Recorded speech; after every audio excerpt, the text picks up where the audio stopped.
Hai, pernahkah kamu membuat not atau catatan dari sebuah buku untuk mempermudah kamu dalam mencari informasi yang diperlukan?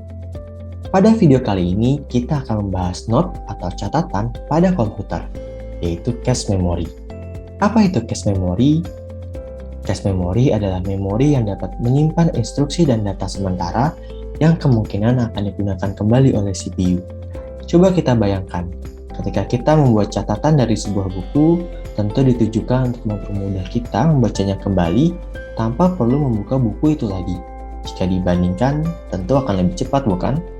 Sama seperti catatan yang biasa kita buat, cache memory mempermudah dan mempercepat CPU dalam mencari data dan instruksi yang diperlukan untuk menjalankan suatu program.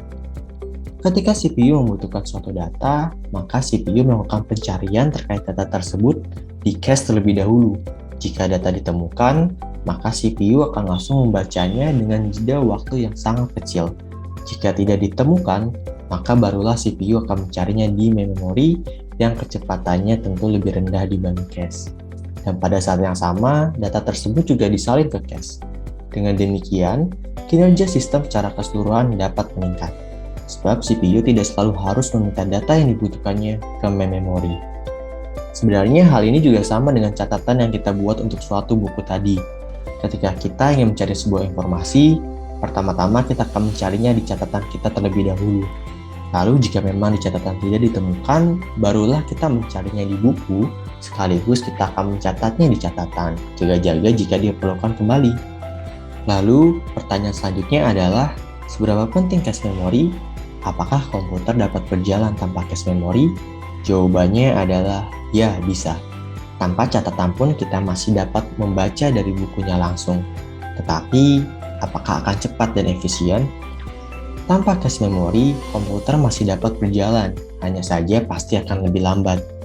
Jadi untuk keefektifan dan kecepatan kinerja, cache memory tentu sangat diperlukan. Bagaimana? Sudah mulai mengerti tentang cache memory? Tadi kita sudah membahas mengenai pengertian cache memory, fungsi dari cache memory, dan kenapa cache memory itu penting. Namun, cache memory sebenarnya tidaklah selalu baik. Ada saat di mana cache memory malah menyebabkan komputer lambat, berlawanan dengan tujuannya. Kapankah itu?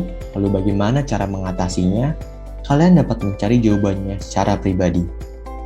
Sekian penjelasan singkat mengenai cache memory. Semoga dapat dimengerti.